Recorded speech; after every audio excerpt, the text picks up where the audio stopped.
ನಮಸ್ಕಾರ ಎಲ್ಲರಿಗೂ ಮತ್ತೊಮ್ಮೆ ನಮಸ್ಕಾರ ಹೇಳ್ತಾ ನಿನ್ನೆ ಕ್ಲಾಸ್ನಲ್ಲಿ ನಾವು ನೋಟ್ ಪ್ಯಾಡ್ ಬಗ್ಗೆ ತಿಳ್ಕೊಂಡಿದ್ದೀವಿ. ಇವತ್ತು ವರ್ಡ್ ಪ್ಯಾಡ್, ಅದರದ್ದು ನೋಟ್ ಪ್ಯಾಡದ ಅಡ್ವಾನ್ಸ್ಡ್ ವರ್ಷನ್ ಯಾವುದಪ್ಪ ಅಂದರೆ ವರ್ಡ್ ಪ್ಯಾಡ್, ಅದನ್ನು ನಾವು ಕಲಿಯೋಣ. ಫಸ್ಟಿಗೆ ನೀವು ಇದನ್ನು ಓಪನ್ ಮಾಡಲಿಕ್ಕೆ ವಿಂಡೋಸ್ ಕೀಬೋರ್ಡ್ನಲ್ಲಿರುವಂಥ ಒಂದು ವಿಂಡೋಸ್ ಕೀಯನ್ನು ಪ್ರೆಸ್ ಮಾಡಿಬಿಟ್ಟು ಆರನ್ನು ಟೈಪ್ ಮಾಡಬೇಕು. ಇಲ್ಲಿ ರೈಟ್ ಅಂತ ಟೈಪ್ ಮಾಡಬೇಕು, WRIT ರೈಟ್ ಅಂತ. ಇದು ಓಕೆ ಅಂತ ಪ್ರೆಸ್ ಮಾಡಿ, ಈ ಥರ ಓಪನ್ ಆಗುತ್ತೆ. ಇಲ್ಲ ಅಂದರೆ ನೀವೇನು ಮಾಡಬೇಕು, ಸ್ಟಾರ್ಟಿಗೆ ಹೋಗ್ಬಿಟ್ಟು ಆಲ್ ಪ್ರೋಗ್ರಾಮ್ಸಿಗೆ ಹೋಗ್ಬಿಟ್ಟು ಅಸೆಸರೀಸ್ನಲ್ಲಿ ಇಲ್ಲಿ ವರ್ಡ್ ಪ್ಯಾಡ್ ಇದೆ, ಇದರ ಮೇಲೆ ಕ್ಲಿಕ್ ಮಾಡಬೇಕು. ಎರಡು ಮೆಥಡ್ ಇದೆ, ನಿಮಗೆ ಯಾವುದು ಅನುಕೂಲ ಆಗುತ್ತೆ ಅದನ್ನು ಚಾಯ್ಸ್ ಮಾಡ್ಕೋಬೋದು. ಓಕೆ, ನಂತರ ಇದು ಮೇಲ್ಗಡೆ ಕಾಣ್ತಾ ಇರುವಂಥ ಬಾರ್ಗೆ ಏನಂತ ಹೇಳ್ತೀವಿ ಅಂತ ಲಾಸ್ಟ್ ಟೈಮ್ ಹೇಳಿದ್ದೀವಿ ನಾವು. ಯಾವುದೇ ಇರಲಿ ಇದಕ್ಕೆ ಟೈಟಲ್ ಬಾರ್ ಅಂತ ಕರಿತೀವಿ. ಓಕೆ, ಟೈಟಲ್ ಬಾರ್ನಲ್ಲಿ minimise button, maximise button, close button ಇರುತ್ತೆ. ಮತ್ತು ನಾವು ಡಾಕ್ಯುಮೆಂಟನ್ನು ಫೈಲ್ ಹೆಸರು ಅಂತ ನಾವು ಏನು ಹೇಳ್ತೀವಿ, ಫೈಲ್ ಹೆಸರು ಡಿಫಾಲ್ಟ್ ಫೈಲ್ ನೇಮನ್ನು ಅದನ್ನು ಡಿಸ್ಪ್ಲೇ ಮಾಡ್ತಾ ಇರುತ್ತೆ. ನೋಟ್ ಪ್ಯಾಡ್ನಲ್ಲಿ ಅನ್ಟೈಟಲ್ಡ್ ಅಂತ ಡಿಸ್ಪ್ಲೇ ಮಾಡ್ತಾ ಇತ್ತು. ಈ ರೈಟ್ನಲ್ಲಿ ಏನು ಇದು ಡಾಕ್ಯುಮೆಂಟ್ ಅಂತ ತೋರಿಸ್ತಾ ಇದೆ, ಡಿಫಾಲ್ಟ್ ಫೈಲ್ ನೇಮ್. ಮತ್ತು ಅಪ್ಲಿಕೇಶನ್ ಏನು ಯೂಸ್ ಮಾಡ್ತಾ ಇದ್ದೀವಿ, ಸಾಫ್ಟ್ವೇರ್ ಏನು ಯೂಸ್ ಮಾಡ್ತಾ ಇದ್ದೀವಿ ಅಂದರೆ ವರ್ಡ್ ಪ್ಯಾಡ್ ಅಂತ ತೋರಿಸ್ತೈತಿ. ಟೈಟಲ್ ಬಾರ್ನಲ್ಲಿ ಫೈಲ್ ನೇಮು ಮತ್ತು ಡಿಫಾಲ್ಟ್ ಫೈಲ್ ನೇಮು ಮತ್ತು ಫೈಲ್ ನೇಮ್ ಅಂದರೂ ಬರುತ್ತೆ. ನಾವು ಟೈಪ್ ಮಾಡಿ ಸೇವ್ ಮಾಡಿದ ಮೇಲೆ ಅದು ಫೈಲ್ ನೇಮಿಗೆ ಕನ್ವರ್ಟ್ ಆಗುತ್ತೆ. ಫೈಲ್ ನೇಮ್ ಅದು ಮತ್ತು ಸಾಫ್ಟ್ವೇರ್ ನೇಮು ಮತ್ತು minimise button, maximise button, close button, ಇಷ್ಟು ಎಲ್ಲ ಏನಪ್ಪ ಅಂದರೆ ಟೈಟಲ್ ಬಾರ್ನಲ್ಲಿ ಇರ್ತವೆ. ಓಕೆ, ನೆಕ್ಸ್ಟ್ ಇದಕ್ಕೆ ಹೋಮ್ ಟ್ಯಾಬ್ ಅಂತ ಹೇಳ್ತೀವಿ. ನೆಕ್ಸ್ಟ್ ಇದು ವ್ಯೂ ಟ್ಯಾಬ್. ಇದು ಹೋಮ್ ಟ್ಯಾಬ್ನಲ್ಲಿ ಇದಕ್ಕೆ ಏನು ಇಲ್ಲಿ ಕೆಳಗಡೆ ಕಾಣಿಸ್ತಾ ಇರೋದು, ಇದಕ್ಕೆ ನಾವು ಏನಂತ ಹೇಳ್ತೀವಪ್ಪ ಅಂದ್ರೆ ರಿಬ್ಬನ್ ಅಂತ ಕರಿತೀವಿ. ಈ ರಿಬ್ಬನ್ ಅಕಸ್ಮಾತ್ ಕಾಣಿಸ್ತಾ ಇಲ್ಲ ಅಂತ ಹೇಳಿದ್ರೆ ನೀವು ಇಲ್ಲಿ ಮೇಲ್ಗಡೆ ಡಾಕ್ಯುಮೆಂಟ್ ಪಕ್ಕದಲ್ಲಿ ಒಂದು ಡೌನ್ ಆರೋ ಕಾಣಿಸ್ತಾ ಇದೆ, ಇದರ ಮೇಲೆ ಕ್ಲಿಕ್ ಮಾಡಿಬಿಟ್ಟು ಇಲ್ಲಿ ಮಿನಿಮೈಸ್ ದ ರಿಬ್ಬನ್ ಅಂತ ನೀವು ಕ್ಲಿಕ್ ಮಾಡಿಬಿಟ್ಟಿದ್ರೆ ಅದು ಕಾಣಿಸೋದಿಲ್ಲ. ಇದ್ರ ಮತ್ತೆ ಕಾಣಿಸ್ಬೇಕು ಅಂದರೆ ಇಲ್ಲಿ ಬಂದುಬಿಟ್ಟು ಮಿನಿಮೈಸ್ ದ ರಿಬ್ಬನ್ ಮೇಲೆ ಕ್ಲಿಕ್ ಮಾಡಬೇಕು, ಆವಾಗ ಅದು ಡಿಸ್ಪ್ಲೇ ಆಗುತ್ತೆ. ಓಕೆ, ನೋಟ್ ಪ್ಯಾಡ್ನಲ್ಲಿ ಯಾವ ಥರ ಇದೆ ಅದೇ ಥರ ಸೇಮ್ ಏನಪ್ಪ ಅಂದರೆ ಇದರೊಳಗೆ ಅಪಿಯರೆನ್ಸ್ ಆಪ್ಷನ್ಸ್ ಎಲ್ಲ ಸೇಮೇ ಇರ್ತವೆ, ಆದರೆ ಸ್ವಲ್ಪ ಡಿಫ್ರೆಂಟ್ ಲುಕ್ನಲ್ಲಿ ಇರ್ತೈತೆ. ಅದನ್ನು ನಾವು ನೋಡೋಣ. ಕಂಪ್ಯೂಟರ್ ಆ್ಯಂಡ್ ಎಲೆಕ್ಟ್ರಾನಿಕ್ ಡಿವೈಸ್ ಈಗ ಟೈಪ್ ಮಾಡ್ತೀನಿ. ಓಕೆ, ಇದನ್ನು ಸೆಲೆಕ್ಟ್ ಮಾಡಿದೆ. ಇಲ್ಲಿ ಲೆಟರ್ ಸ್ಟೈಲನ್ನು ಚೇಂಜ್ ಮಾಡಬೇಕಂದ್ರೆ ನಾವು ಅಲ್ಲಿ ನೋಟ್ ಪ್ಯಾಡ್ನಲ್ಲಿ ಎಲ್ಲಿ ಹೋಗ್ತಾ ಇದ್ದೀವಿ, ನಾವು ನೋಟ್ ಪ್ಯಾಡ್ ಓಪನ್ ಮಾಡಿ ನೋಡೋಣ.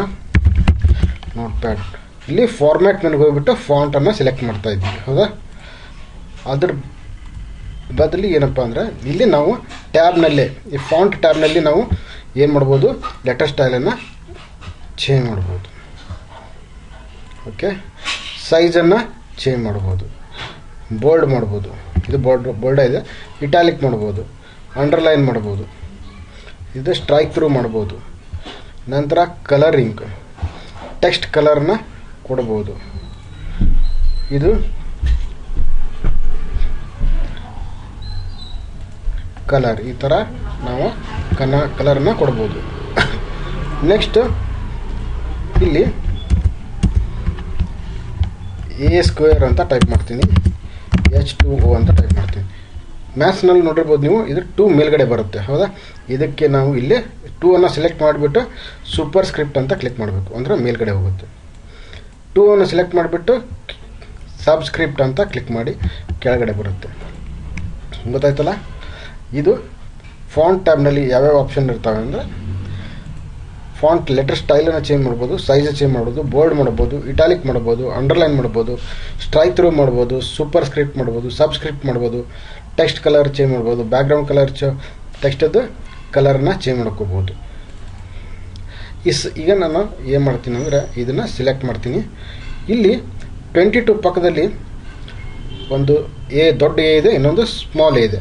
ಅಂದರೆ ಇದು ಗ್ರೋ ಫಾಂಟ್, ಇದು ಫಾಂಟ್ ಸೈಜನ್ನು ಇನ್ಕ್ರೀಸ್ ಮಾಡಬೇಕಾದ್ರೆ ಗ್ರೋ ಫಾಂಟನ್ನು ಮಾಡಬೇಕು. ಅದನ್ನೇ ಡಿಕ್ರೀಸ್ ಮಾಡಬೇಕಂದ್ರೆ ಶ್ರಿಂಕ್ ಫಾಂಟ್ ಅಂತ ಮಾಡ್ಕೋಬೇಕು. ಈಗ ಇದನ್ನು ನಾನು ಒಂದೇ ಅಕ್ಷರ ಸೆಲೆಕ್ಟ್ ಮಾಡಿದ್ರು ಇದನ್ನು ದೊಡ್ಡ ಮಾಡ್ಕೋಬೋದು ಮತ್ತು ಶ್ರಿಂಕ್ ಮಾಡ್ಕೋಬೋದು. ಗ್ರೋ ಫಾಂಟ್ ಮತ್ತು ಶ್ರಿಂಕ್ ಫಾಂಟ್ ಗೊತ್ತಾಯ್ತಲ್ಲ. ನಂತರ ಇದನ್ನು ನಾನು ಸೆಲೆಕ್ಟ್ ಮಾಡಿಬಿಟ್ಟು ಏನು ಮಾಡ್ತೀನಿ ಅಂದರೆ ಸೈಜನ್ನು ಕಡಿಮೆ ಮಾಡ್ತೀನಿ. ಈಗ ನಂತರ ಏನಪ್ಪ ಅಂದರೆ ಇಲ್ಲಿ ಅಲೈನ್ಮೆಂಟ್, ಲೆಫ್ಟ್ ಅಲೈನ್ಮೆಂಟ್ ಇದೆ, ಕಂಟ್ರೋಲ್ ಎಲ್ ಇದು ಶಾರ್ಟ್ಕಟ್ ಕೀನ ನೆನ್ಪಿಟ್ಕೋಬೇಕು ನೀವು. Left alignment, control L. Centre default ಆಗಿ ಏನಿರುತ್ತಪ್ಪ ಅಂದರೆ ಅಲೈನ್ಮೆಂಟ್ ಲೆಫ್ಟ್ ಆಗೇ ಇರುತ್ತೆ. ಎಕ್ಸಾಮ್ನಲ್ಲಿ ಕೇಳ್ಬೋದು ನಿಮಗೆ alignment default alignment is dash ಅಂತಂದರೆ ಅಲೈನ್ಮೆಂಟ್ ಈಸ್ ಲೆಫ್ಟ್ ಅಲೈನ್ಮೆಂಟ್ ಅಂತ ಬರೀಬೇಕಾಗುತ್ತೆ. ಇದು ಸೆಂಟರ್ ಅಲೈನ್ಮೆಂಟು, ಇದು ರೈಟ್ ಅಲೈನ್ಮೆಂಟ್. ಇದನ್ನು ಆಮೇಲೆ ಹೇಳ್ತೀನಿ. ಓಕೆ, ನಂತರ ಇದನ್ನು ನೀವು ಕಾಪಿ ಮಾಡ್ಬೋದು. ಹೌದಾ, ಕಂಟ್ರೋಲ್ ಸಿ ಎಲ್ಲಿ ಹೋದರೂ ನಿಮಗೆ ಇದನ್ನು ಮಾತ್ರ ಪರ್ಮನೆಂಟಾಗಿ ನೆನ್ಪಿಟ್ಕೋಬೇಕು. ಕಂಟ್ರೋಲ್ ಸಿ ಕಾಪಿ ಮಾಡ್ತೀರಾ. ನಂತರ ಎಲ್ಲಿ ಬೇಕು ನಮಗೆ ಕೆಳಗಡೆ ಹೊಸ ಜಾಗದಲ್ಲಿ ತೋರಿಸ್ತೀರಾ. ನಂತರ ಕಂಟ್ರೋಲ್ ವಿ, ಹೌದಾ, ಪೇಸ್ಟ್ ಮಾಡ್ತೀರಾ. ನಮಗೆ ಇದು ಒಂದೇ ಶಬ್ದ ಬೇಕಂದರೆ ಕಾಪಿ ಮಾಡ್ತೀವಿ.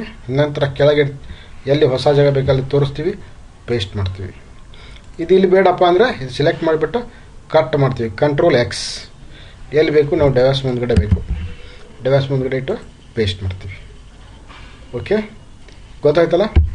ಮತ್ತು ಸೇವ್ ಮಾಡಬೇಕಂದ್ರೆ ಇಲ್ಲೇ ಫ್ಲಾಪಿ ಕಂಟ್ರೋಲ್ ಎಸ್ ಅಂತ ಇದೆ. ಹೌದಾ, ಶಾರ್ಟ್ಕಟ್ ಕೀ ನೆನ್ಪಿಟ್ಕೋಬೇಕು ನೀವು. ಕಂಟ್ರೋಲ್ ಎಸ್ ಸೇವ್ ಮಾಡಲಿಕ್ಕೆ, ಕಾಪಿ ಕಂಟ್ರೋಲ್ ಸಿ, ಕಟ್ ಮಾಡಲಿಕ್ಕೆ ಕಂಟ್ರೋಲ್ ಎಕ್ಸ್, ಪೇಸ್ಟ್ ಮಾಡಲಿಕ್ಕೆ ಕಂಟ್ರೋಲ್ ವಿ, ಲೆಫ್ಟ್ ಅಲೈನ್ಮೆಂಟ್ ಮಾಡಲಿಕ್ಕೆ ಕಂಟ್ರೋಲ್ ಎಲ್, ಸೆಂಟ್ರಲ್ ಅಲೈನ್ಮೆಂಟ್ ಮಾಡಲಿಕ್ಕೆ ಕಂಟ್ರೋಲ್ ಇ, ರೈಟ್ ಅಲೈನ್ಮೆಂಟ್ ಮಾಡಲಿಕ್ಕೆ ಕಂಟ್ರೋಲ್ ಆರ್. ಇದನ್ನು ಹಾಗೆ ಜಸ್ಟ್ ನೆನ್ಪಿಟ್ಕೊಂಡ್ರಿ. ಕಂಟ್ರೋಲ್ ಜೆ ಇದು ಜಸ್ಟಿಫೈ. ಈಗ ಹೋಗ್ಬಿಟ್ಟು ನಾನು ಸೇವ್ ಮಾಡ್ತೀನಿ, ಫೈಲಿಗೆ ಹೋಗ್ತೀನಿ, ಸೇವ್ ಮಾಡ್ತೀನಿ. ಇಲ್ಲಿ PUC 1 ಸ್ಟೂಡೆಂಟ್ ಅಂತ ಟೈಪ್ ಮಾಡ್ತೀನಿ, ಸ್ಟೂಡೆಂಟ್ಸ್. ಇಲ್ಲಿ ಸೇವ್ ಮಾಡ್ತೀನಿ. ನೆಕ್ಸ್ಟ್ ಏನು ಮಾಡಿರಿ ನೀವು ಫೈಲಿಗೆ ಹೋಗ್ರಿ, ನ್ಯೂ ಅಂತ ಮಾಡಿರಿ.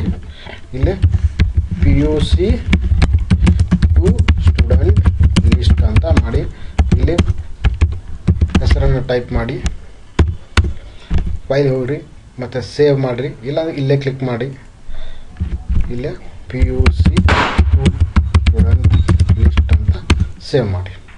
ಮತ್ತು ಅಗೇನ್ ನೀವು ಆಗಲೇ ಓಪನ್ ಮಾಡಿದ್ರಲ್ಲ, ಇಲ್ಲಿ ಓಪನ್, ಇಲ್ಲಿ ಕಾಣಿಸ್ತಾ ಇದೆ ನಿಮಗೆ ರೀಸೆಂಟಾಗಿ ಯಾವ ಡಾಕ್ಯುಮೆಂಟ್ ಓಪನ್ ಮಾಡ್ತೀವಿ ಅದು ಲಿಸ್ಟ್ ಬರುತ್ತೆ. ಇಲ್ಲಾಂದರೆ ನೀವು ಓಪನ್ ಅಂತ ಇದ್ರ ಮೇಲೆ ಕ್ಲಿಕ್ ಮಾಡಿದರೂ ಬರುತ್ತೆ.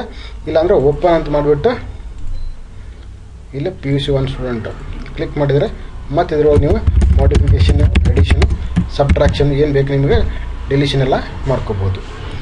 ಓಕೆ, ನೆಕ್ಸ್ಟ್ ಕ್ಲಾಸ್ನಲ್ಲಿ ಏನು ಮಾಡೋಣ ಅಂತ ಹೇಳಿದ್ರೆ ಉಳಿದ ಆಪ್ಷನನ್ನು ನಾವು ಸ್ಟಡಿ ಮಾಡೋಣ. ಇಷ್ಟಕ್ಕೆ ನಾವು ಕ್ಲಾಸನ್ನು ಮುಗಿಸ್ತಾ ಇದ್ದೀವಿ. ವೀಕ್ಷಣೆ ಮಾಡಿದಂಥ ಎಲ್ಲ ವೀಕ್ಷಕ ಬಾಂಧವರಿಗೆ ಧನ್ಯವಾದಗಳನ್ನು ಹೇಳ್ತಾ ಮುಗಿಸ್ತಾ ಇದ್ದೀವಿ ವಿಡಿಯೋನ. Thank you one and all.